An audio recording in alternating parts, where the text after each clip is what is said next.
G'day guys, and welcome to the first inaugural episode of Destiny 2 LFG Horror Stories.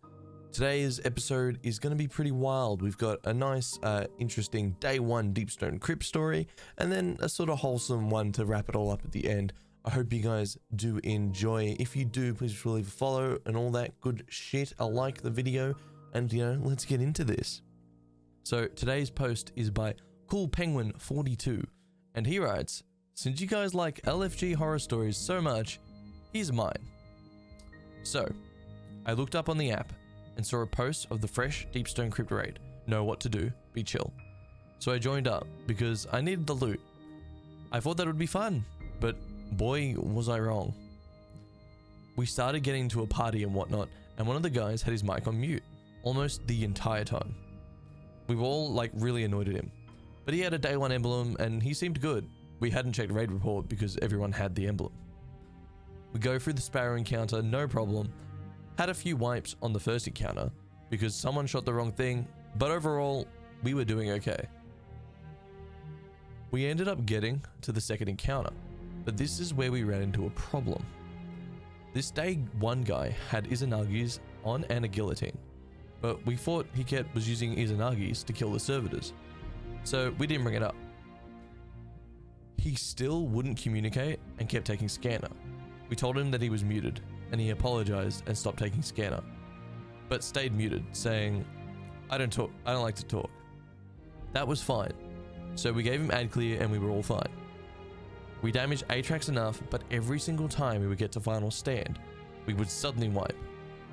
We all thought it was some problem with us, not killing stuff or blowing up war mine cells next to a boss, but that was never the case.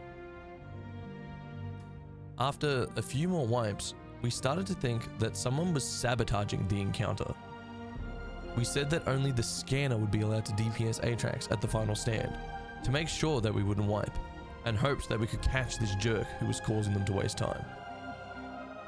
We finally got to final stand, and as the scanner was going to damage the boss, some of us saw this day one guy shoot his Izanagi's at the wrong boss, wiping us. This is wild. After we respawned, we called him out about it and saying that we saw him shoot the Izanagi's at the wrong boss and caused us to wipe. He denied this, are you kidding me? And said that he never had Izanagi's on or even used an exotic, even though we had all checked his loadout and seen him shoot it. This guy literally sabotaged our LFG and then tried to deny it. We kicked him and then finally decided to check raid report. We all saw that he had 30 clears, but had about 90 red dots, all of which showed that he was kicked at Atrax. We figured out that this day one guy thought he was so cool and superior to everyone that he would take advantage of people that needed help finishing an encounter and purposely cause them to fail. We all reported him and tried to tell people about this guy to make sure people wouldn't be tricked by him again. The whole thing was infuriating that someone would actually purposely hurt others in a raid because he thought it was funny. What an absolute jerk. I know everyone's not like this, but it annoyed me so much. Sorry for the long post. TLDR, some guy sabotaged our LFG raid and many others because he thought it was funny and that he could do it because he got the day one clear. Bruh, absolutely no way old mate was gatekeeping day one clears of fucking Deep Stone Crypt. How sad do you have to be? This is bloody wild. LFG is a fucking wild wasteland of shit going on, and stories like that pretty much encapsulate how I feel about it a lot of the time. Props to the team for, sorting it out and getting it dealt with probably the best way they could, because that situation seemed pretty fucked. Alright, on to the next and a little bit more, happier story. Our next tale in the wonderful world of Destiny comes from OK Diet 3449. Just another LFG story. Prologue. I've been a diehard solo player for the last 3 years, and I had never beaten a dungeon, so I decided to use a fire team through the companion app and run a Grass of Avarice. Is that how you say Avarice? There you go. To get Galley up. After about 5 minutes, I got 2 other people to join and had high hopes of completing it pretty fast. Opening. As soon as we loaded in, one guy leaves. and I notice the other guy is 1387 power and is rank 7 on the season pass. I start to get worried. We go past the opening, and as we go into the first room, he jumps in after me and immediately lands on a spike, getting us both killed. We continue again, and he seems vaguely know what's going on, but he takes a while to get there, stepping on a few plates along the way. Pfizer, the insatiable, we get to the first boss, and I notice that he's running a Jotun and one-eyed mask. I figured this encounter was pretty easy and we shouldn't have too many problems. As we head into the first room, I pick up on the problem pretty quickly. He picks up about 5 engrams and promptly dies. After reviving him, I dump all of my engrams into the crystal and head to the other side of the door. And same thing as before, we're forced to repeat the process a few more times as we just don't get enough engrams to start DPS. When we finally do, I pour everything I've got into him as he hangs back and shoots his toaster from a bubble, altogether doing about a quarter of his health.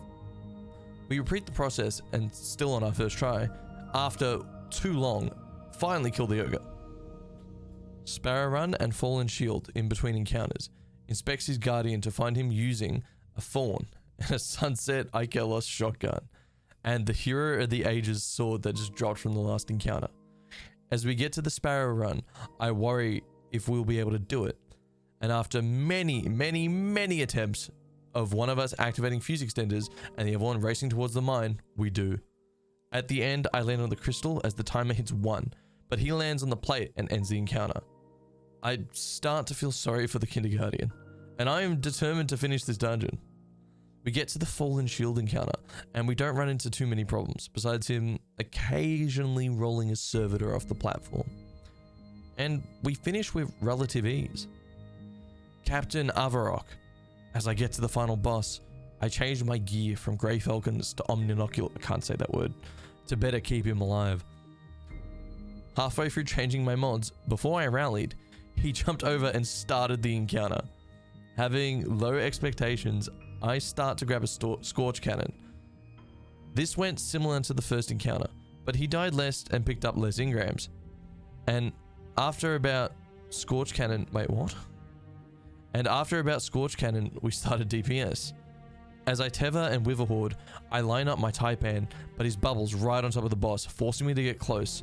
We take away enough to be on track for 7 or 8 phases. We start collecting engrams and banking them, and I see him pop his bubble on the other side of the map to save himself. Eventually, grabbing enough exotics, we start DPS, and by now, I'm out of heavy. So I pop super and do the best I can with my primary and his sword. With damage even worse than the last phase, we start the mechanic over again, without many problems, besides him dying and me reviving him. We cut Avarok down to at least 1/5 of his health, and then finish damage. I get picked off by a shank. He's already on the side platforms before he notices me, and to his credit, he drops everything, rezzing me. He's taking a lot of damage, and I'm scared the fight is over, but he runs straight to my ghost like it was a crayon. I spawned back and smoke bumped us both. After completing the mechanic, we got one more DPS phase and demolished the boss. I'm pretty sure I screamed when we finished this, as we had all in all taken about 2 hours. We danced together and I added him as a friend as he knocks me into the water with his sword. So there you have it, my first ever LFG, with no problems whatsoever. This definitely has to be one of the nice and much more wholesome LFG stories, because this guy was patient. This guy deserves a medal. Bungie, make this guy an emblem. He went through hell and back to get this kindergarten through, and I couldn't be more proud of the outcome. So guys, that was it, the first episode of Destiny LFG Horror Stories. If you did enjoy, please be sure to give a like, and if you even have your own Destiny LFG Horror Stories, please send them on over. Chuck them down in the comments. You might be featured in the next episode. I'm not sure yet how we're going to do this, but I'm keen to hear more stories, and I want to hear what you guys have to say. So guys, thank you again so much for watching. Hope you guys have a fantastic day, and I'll catch you all in the next video. Till then, see you later.